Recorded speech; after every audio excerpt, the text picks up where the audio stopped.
If you're watching this channel, it's because you don't enjoy watching the world squander what Christendom built, but you want to do your part. And chances are you've heard me mention a great means by doing just that. Email made by and for Catholics. Check out fidei.email. That's FIDEI.email. Built for Catholic individuals, families, organizations, and groups. They're private, secure, and of course, they're Catholic. And they're offering 2 months off on your first year for an annual subscription if you enter the coupon code Return to Tradition without spaces. That's the name of this channel, without spaces, at checkout. Perfect for the weekend. We have some good news today. Though I do have some questions about the story that we'll talk about here, and I'm going to reserve those for the end mostly, but it's good news nonetheless, and it's this. A lay organization inspired by Archbishop Viganò is launching an effort to protect canceled priests, to coordinate them so that they can offer the traditional Mass and sacraments. And they'll be focusing on the remote parts of North America, since a lot of traditionalists in America live a long distance from urban centers, and those areas are in the most need. And weirdly, traditional Masses are often in urban centers for the most part. Now, this news gave me a lot of questions, so let's dive into the story. Headline from LifeSite News. New apostolate will connect canceled priests with scattered Latin Mass communities. We have received canonical counsel from canon lawyers that such arrangements could be set up on an emergency basis. Okay, so the news of this has been getting around, and frankly, some think it's unwise to have an organization that helps priests offer the traditional liturgy without the approval of the local ordinary who governs the dioceses they operate in. Now, this point of view still prizes obedience to earthly authority, and it's one that I think is an error because our focus should be obedience and loyalty to the faith. And this is the crux of the issue, as you may have seen this topic debated on social media among the lay faithful. But the organization is something worth paying attention to regardless because, as I reported on this a couple of weeks ago, this is not a small deal at all. So from the article, quote, Protect Our Priests, a non-for-profit Catholic organization, has launched a new apostolate dedicated to connecting stable groups of Catholics across the United States with priests willing to provide for their spiritual needs. According to the organization, there are approximately 2,200 priests who have been canceled by their bishops in the U.S. alone, and they are the perfect pairing for communities deprived of their diocesan traditional Latin Masses. There are currently more than 300 diocesan traditional Latin Mass locations in danger of being canceled by bishops, said engineer James Michael Francis Komaniecki, the president and CEO of Protect Our Priests. He said that the organization is currently working with Catholics in Maryland, Illinois, and South Dakota to set up private chapels together with priests to serve the faithful. The current need is greatest for locations west of the Mississippi River, due to the fact that alternatives such as the Priestly Fraternity of St. Peter, the Institute of Christ the King, and the Society of St. Pius X are often scarce due to long travel distances, Komaniecki said. Now, he explained that the organization plans to work within the structure of the Catholic Church and according to canon law to tend to the needs of the lay faithful.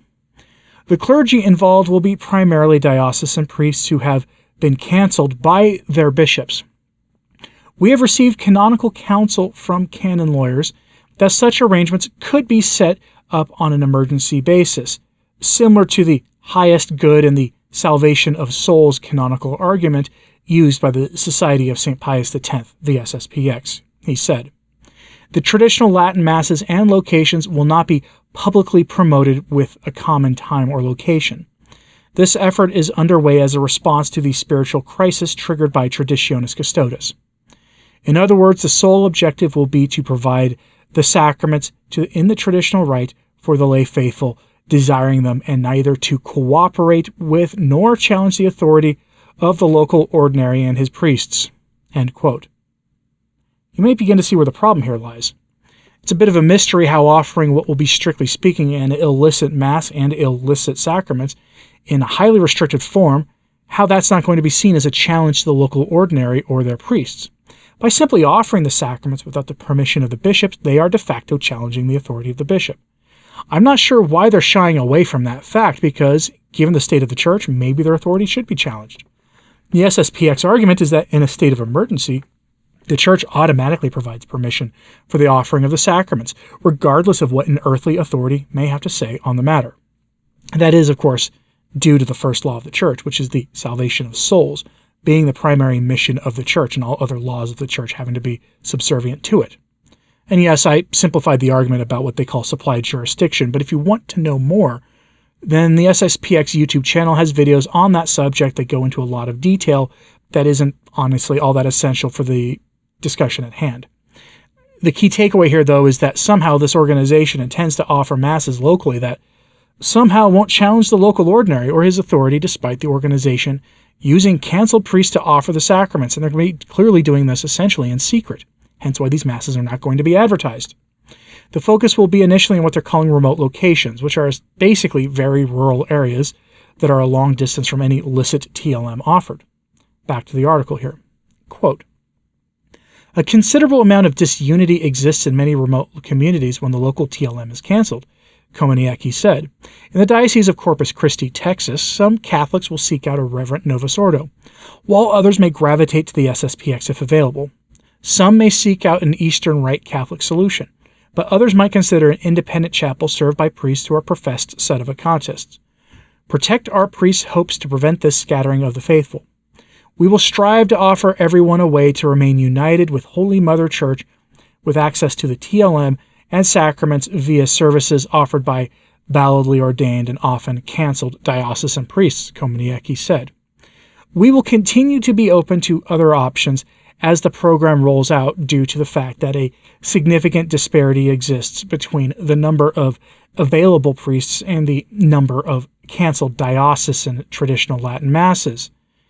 The organization has historically have operated with a tiny annual budget, but expects its financial needs to increase significantly in the coming months. And the article here has a link to a place you can go donate to them. I'll try to include that in the comments. Anyway, neither Komoniecki or any of the officers of the organization receives any compensation for their efforts. Donors are assured that 100% of the funds they receive directly aid priests and laity establishing chapel locations. End quote.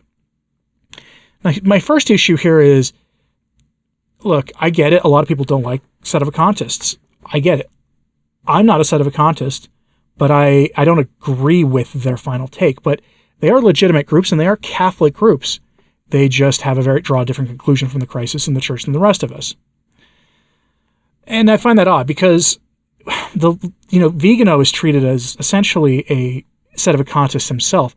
And the article goes on to quote Viganò's recent letter on all of this, which is him talking about establishing an underground church. And let's be honest with ourselves here. The institutional church in Rome is more tolerant of, say, the Society of St. Pius X, who are not Sedevacantists, than they are of Archbishop Viganò, for some obvious reasons, I think. Quote, Komoniecki hopes that Protect Our Priests will succeed in answering Archbishop Carlo Maria Viganò's recent clarion call outlined in Exsurge Domine, which I featured here on this channel a few weeks ago, to help displaced clergy. Archbishop Viganò is also on record that it remains valid to offer the traditional Latin Mass under the conditions of the current persecution, as long as we continue to pray for Pope Francis and the Church, Komoniecki said. Archbishop Viganò has stated, quote, the Catholic faithful should open their homes to priests persecuted by the tyranny of the bishops allied with the elites, making them available for the celebration of the holy sacrifice of the Mass. Gathered around these domestic altars, the refractory communities will thus be able to continue to render due worship to the Holy Trinity and to benefit from the spiritual assistance of their ministers. And may fraternal charity, nourished by the sharing of the one faith and prayer, mark the beginning of a rebirth of the Holy Church, today obscured by mercenaries and traitors. We stand united with Archbishop Viganò, Komoniecki said, and we intend to put his sage counsel into practice across America. End quote. One thing that always gives me pause when I see this sort of action is the potential for fragmentation. Now, if you think arguing with modernists in the laity is bad, I'm sure many of you have done that, or how all too often the typical Mass-attending Catholic thinks that trads are basically schismatics and that, or the next best thing to being in schism, they see no difference between us and essentially the Eastern Orthodox. In fact, they treat the Eastern Orthodox better than a lot of trads. If you're aware of that, there's also a tendency towards fragmentation among those on the traditional Catholicism spectrum. If, for example, I say that I don't find the arguments about Benedict XVI being the real pope until his recent passing all that convincing, Some get enraged and can't believe I don't fall into their particular sub-camp of the broader traditional movement. Others will ostracize you for not being a full-blown sedevacantist, and others will accuse you of being a sedevacantist if you accept that John Paul II and Benedict XVI were real popes, but that maybe Francis isn't, despite what I just said not fitting the definition of sedevacantism at all. The point is this: traditional Catholicism is already fragmented, and I'm not the only one noticing this. I'm going to pivot here a little bit. A writer at Marco Tossati's website notices this problem too. Tossati is an Italian journalist who covers all things Vatican, and he runs his own independent site. He often gets Viganò's letters that the rest of the Catholic world just doesn't get, and I then give them to you. So to give you an idea of his connections here, he knows Viganò personally. A writer on his site points out this broader problem in traditional Catholicism, and I think it does need to be addressed. So from that essay, quote, "It is a question that has to do not only with the character of the people involved, but also with the different perspectives from which the problem is tackled. There are those who have a doctrinal approach, others historical, others liturgical, and so on. If it is true that everyone sees in the council an important moment of rupture, some have an idyllic vision of the pre-conciliar church not unlike that of the modernist party, which exalts the primitive church.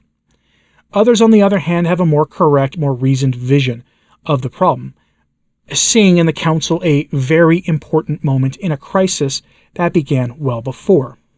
But then there is another question, which in my opinion is even more important in the American world, that of those who are outside mainstream Catholic traditionalism, the sedevacantists, the sedematerialists, those who believe Benedict XVI was the legitimate pope and Francis is an anti-pope, and all those who hold ecclesiological positions which in one way or another question the validity or the legitimacy of the recent pontificates. Even if their differences with Catholic traditionalism are in serious matters, nevertheless they share a great deal with the others regarding the Catholic tradition. If it is very difficult to think of union with these groups, in some cases very numerous, it is not so easy to think that it will be easy in the other cases. For charity, I think that many of those who take this type of approach are in perfect good faith, but as I said, in my opinion, they have a very superficial view of the problem, a bit like the other slogan, "Let's all love each other." It would be nice if we didn't keep in mind the reality of who we are. End quote. That superficial view he's referencing there is the belief that basically we're all trads so we'll all easily get along. The Unite the Clans thing. But in other words, keeping us all unified, especially under the leadership of laymen working with canceled priests who are trying somehow to not torpedo the authority of the local bishop, is a Herculean task. And look, I hope this group is successful, but I fear that our own divisions and the sinful treatment of one another that most of us engage in from time to time, and are the consequences of all this, will undermine these efforts. And I hope I'm wrong about that. But I'm curious, do you think what you're seeing there is a good idea? Do you think there's no way to offer the TLM against the wishes of Traditionis Custodes without undermining the authority of the bishop? Let me know what you think of this in the comments, please, and like and subscribe if you haven't, it does help. And so does sharing this on social media, that helps a lot too. And as always, pray for the church. I'm Anthony Stine. Ave Maria.